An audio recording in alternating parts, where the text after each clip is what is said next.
तो जैसा कि हमने देखा कि हमारी फाइनेंस मिनिस्टर निर्मला सीतारमण जी ने एक बहुत ही ग्रोथ ओरिएंटेड बजट अभी पेश किया है, खास करके with major focus on infrastructure sector.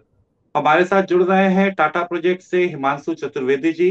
Himanshu जी, बहुत बहुत स्वागत है आपका हमारे इस शो पे। सर, बजट में आपका जो एक्सपेक्टेशंस था, कहाँ तक ये बजट 2022 का उन एक्सपेक्टेशंस पे खरा उतरा है, खास करके इंफ्रास्ट्रक्चर सेक्टर में? धन्यवाद पीयूष जी। हम लोगों की बात हुई थी बजट के पहले कि सेक्टर की क्या अपेक्षाएं हैं वित्त मंत्री जी से। मुझे जरूर लगता है उन्होंने आपका प्रोग्राम देखा है, क्योंकि जो भी उम्मीदें हमने रखी थी उसमें से कई वित्त मंत्री ने पूरी की है। एंड मैं धन्यवाद करना चाहूँगा वित्त मंत्री जी को। हमने कहा था कि जो कैपेक्स एलोकेशन है 5.5 लाख करोड़ का लास्ट ईयर, उसको 30% से बढ़ाया है। वित्त मंत्री जी ने 35% से बढ़ाया है। हमने बोला था कि एओपी एसोसिएशन ऑफ पर्संस पे टैक्स 42% करता है और कंसोर्शियम में प्रोजेक्ट्स करने पड़ते हैं इंफ्रास्ट्रक्चर कंपनीज को, बहुत ज़्यादा है। उन्होंने उसमें जो सरचार्ज को 15% पे कैप कर दिया है। हमने कहा था कि जो लिक्विडिटी है उस पर काफ़ी ज़्यादा इम्पैक्ट पड़ता है, तो उसमें भी वित्त मंत्री जी ने बजट में बोला है कि डिस्प्यूट रेजोल्यूशन कोर्ट पक्का करेंगे, रनिंग बिल को पे करेंगे 10 दिन के अंदर, और परफॉर्मेंस बैंक गारंटी के साथ साथ श्योरिटी बॉन्ड भी लाएंगे। तो काफ़ी आई थिंक हम लोगों ने जितनी बात करी थी, कई बातें उसमें वित्त मंत्री जी ने सुनी है। एंड हमें काफ़ी खुशी है। ये काफ़ी ग्रोथ ओरिएंटेड बजट है।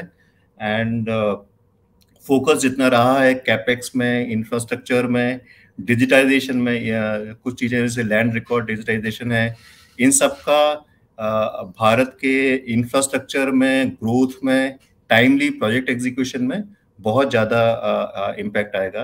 तो सेक्टर की तरफ से, कंपनी की तरफ से हम धन्यवाद करना चाहेंगे।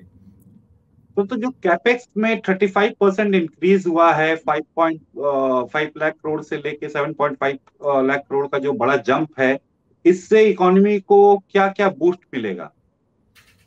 इसका सीधे सीधे सेक्टर में मल्टीप्लायर इफेक्ट आता है। एग्रीकल्चर के बाद सेकंड लार्जेस्ट एम्प्लॉयर है ये सेक्टर कंट्री में। तो इससे जो जितने भी एसोसिएटेड सेक्टर्स हैं, आपकी स्टील, सीमेंट, सब में डिमांड ज़्यादा बढ़ती है। इसमें जो अनस्किल्ड लेबर है उनका यूटिलाइजेशन बहुत ज़्यादा होता है। एमएसएमई काफ़ी अपने प्रोडक्ट सर्विस करते हैं इसमें।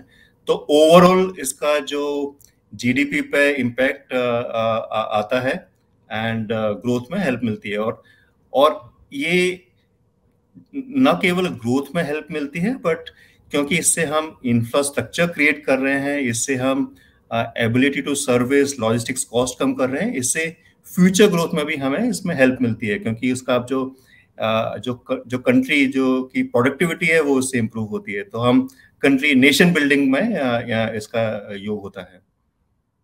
जी, तो आशा करते हैं कि इस बजट से जो गवर्नमेंट स्पेंड कर रही है उससे काफी सारे प्रोजेक्ट्स वो लेके आएंगे, और वो सारे प्रोजेक्ट में टाटा प्रोजेक्ट भी इसमें कुछ प्रोजेक्ट्स बैक करेंगे, और आपका भी एक अहम रोल रहेगा।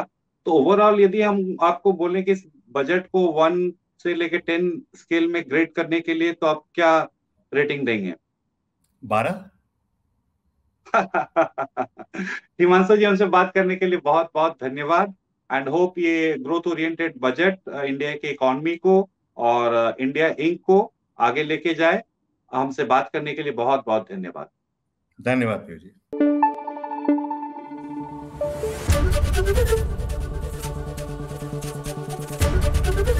एबीपी न्यूज आपको रखे आगे।